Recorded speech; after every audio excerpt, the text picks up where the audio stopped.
agama ini memang diciptakan untuk saling membenci? Apakah agama ini memang diciptakan untuk saling mengkafirkan? Fungsi agama adalah menertibkan manusia. Kalau kemudian ada orang yang dengan memeluk agama, memeluk keyakinan agama, tiba-tiba dia tidak merasa tentram, gelisah dengan keimanan orang lain, ingin mengkafir-kafirkan orang lain, bukan salah agamanya, Dek, salah tafsirnya. Makanya saya bilang kita ini adalah penganut tafsir-tafsir agama.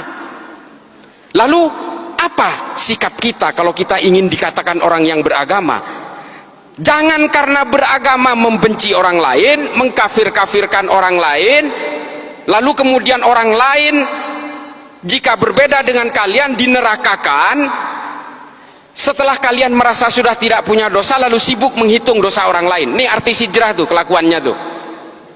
Dulu pemain musik setelah merasa hijrah mengharamkan musik, teman-temannya yang lagi bermain musik diharam-haramkan, dineraka-nerakakan. Tuh kelakuannya. Setelah dirinya merasa tobat, lalu dia sibuk menghitung dosa orang lain. Ini karena tafsir-tafsir al-wala wal-bara itu loh. Ini betul-betul menjadi concern saya. Makanya kalau kalian lihat di TV, saya selalu menentang ini. Ayolah bawa agama Islam ini, termasuk agama-agama lain ini, tolong bawa deh ke dalam arah kedamaian, anti kebencian, anti kekerasan. Itu baru beragama namanya.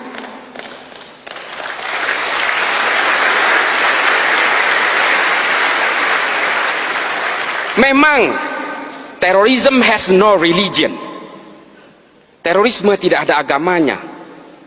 Semua agama punya potensi untuk melahirkan terorisme dan kekerasan. Semua agama, bukan hanya Islam, Dek.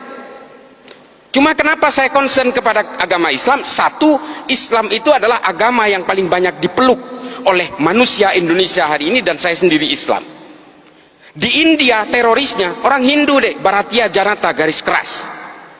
Di Myanmar siapa terorisnya? Orang Buddha, Dek. Namanya Asin Wiratu. Apakah di Jerman itu ada teroris? Ada, Protestan. Namanya Baader-Meinhof, nama kelompoknya.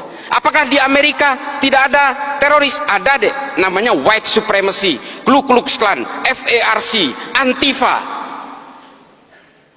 Tidak ada teroris Islam di sana, itu sedikit. Makanya yang nyerang 9/11 itu dari Saudi semua. Saya ada di sana waktu itu. Saya tinggal di Amerika kurang lebih 6 tahun. Ketika 9/11 saya tinggal di sana. Saya dulu pernah terpapar dengan ajaran-ajaran Ma'lim fil Thoriq ini. Saya meyakini bahwa kalau Islam ingin berjaya, maka Islam harus tegak secara politik. Itu keyakinan saya dulu. Kalau lihat Gus Dur di TV, saya matikan TV-nya. Ini antek Yahudi nih. Saya dulu begitu. Ketika ada orang-orang Islam yang moderat, wah saya matikan TV-nya. Cak Nur apalagi, paling saya benci itu. Nurholis Majid, Allah yarham. Buya Syafi'i Ma'arif, saya ganti channelnya, saya mending nonton yang lain. Itu dulu saya seperti itu. Tapi kemudian saya berusaha mempelajari semuanya. Saya baca buku kanan, buku kiri, buku tengah, saya baca semua. Das Kapital saya habiskan, L'état de Révolution saya habiskan, Ma'lim fil Thoriq, Jahilatul Qarnil Isrin, saya baca semua. Hingga akhirnya apa?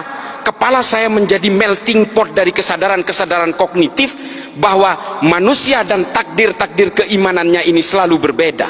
Kalau saya lahir di Meksiko, saya pastikan 1000% saya Katolik. Saya tidak bisa nantang soal hidayah. Ini benar-benar prerogatifnya Allah. Tapi kalau saya lahir di Argentina, saya Katolik, Dek. Lalu kemudian dengan takdir-takdir kelahiran itu, apakah kita kemudian seolah-olah, oh karena saya Islam, sejak lahir saya Islam, maka saya yang akan paling menghuni surga. Kalau orang yang berbeda dengan saya pasti masuk neraka. Selalu punya niatan-niatan seperti itu. Demikian juga dengan orang yang Kristen, kalau kalian mau percaya. Orang yang Katolik juga begitu kok. Inilah konsep-konsep dasar keyakinan itu. Lalu apakah saya menganggap semua agama benar? Bukan itu konsepnya. Setiap orang yang memeluk agama pasti menganggap keyakinannya paling benar. Persoalannya, apakah dengan menganggap keyakinan saya yang paling benar, apakah saya harus menyalah-nyalahkan keyakinan orang lain? Kan nggak harus. Itu adalah kesalahan besar, offsetnya di situ. Dengan mengatakan istri saya cantik, saya tidak harus mengatakan istri orang lain jelek kok. Ini loh analoginya. Maka kemudian Habib Ali Al-Jufri membuat sebuah buku, judulnya Al-Insaniyah Qabla Tadayyun, mengenal kemanusiaan lebih dulu sebelum mengenal agama. Karena apa? Kelahiran kita dan konsep-konsep keimanan ini berbanding linier. Kita beragama Islam karena lahir dari negara dengan mayoritas Islam dan dari orang tua beragama Islam. Kalau kita ini lahir di negara-negara dengan beragama Hindu, misalnya di India, kita lahir di Jammu misalnya, bisa jadi kita ini Hindu. Atau lahir di Bali, bisa jadi Hindu, sementara kita tidak pernah ditawarkan mau lahir dari orang tua beragama apa. Tiba-tiba kita lahir brojol Islam, ikut keimanan orang tua, lalu I'm the man, I'm the holder of universe. Ini loh penyakit-penyakit orang yang kemudian menghegemoni keimanan bahwa dia itu adalah pemegang kebenaran tunggal.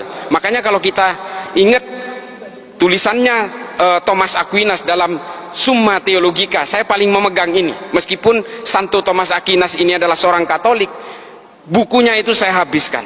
Saya itu pembaca buku, Dek. Ya saya nggak jumawa ya. Saya itu 1000 halaman rata-rata per bulan. Saya baca buku itu. Makanya saya merasa I'm feeling free. Saya merasa merdeka dengan berbagai bacaan yang saya baca ini. Saya betul-betul tidak terbolgol oleh keyakinan-keyakinan sepihak. Kata Thomas Aquinas apa? Hominem unius libri. Saya paling takut kalau ada orang baca satu buku lalu dianggap ini adalah kebenaran paling mutlak. Ini loh, bahaya sekali.